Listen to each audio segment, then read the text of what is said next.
I read books so you don't have to. Chapter 6, Tails You Win. You can be wrong most of the time and still make a fortune. Heinz Berggruen was one of the most successful art dealers of all time.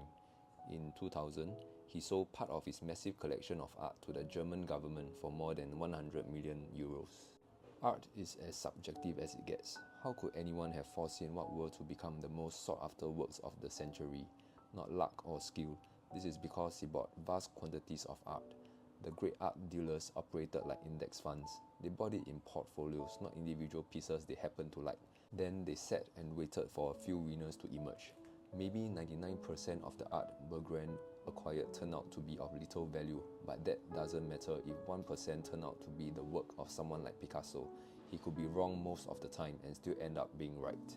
A lot of things in business and investing work this way. Long tails, the farthest ends of a distribution of outcomes, have tremendous influence in finance, where a small number of events can account for the majority of outcomes. That can be hard to understand. It is not intuitive that an investor can be wrong half the time and still make a fortune. It means we underestimate how normal it is for a lot of things to fail, which causes us to overreact when they do. Before his success, Walt Disney's first studio went bankrupt.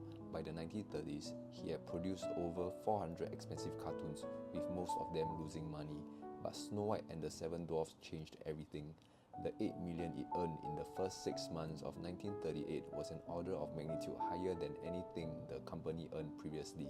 It transformed Disney Studios. All company debts were paid off. Key employees got retention bonuses. The company then purchased a new state-of-the-art studio in Burbank, where it remains today. Walt Disney became a full-blown celebrity.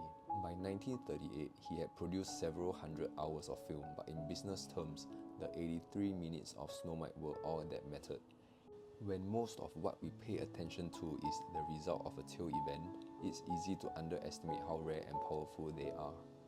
Take venture capital for example. Out of 21,000 venture financing from 2004 to 2014, 65% lost money, and only 0.5%, about 100 companies out of 21,000, earned 50 times or more.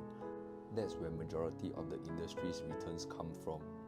The distribution of success among large public stocks over time is not much different than it is in venture capital. Most public companies are duds, a few do well, and a handful become extraordinary winners that account for the majority of the stock market's return.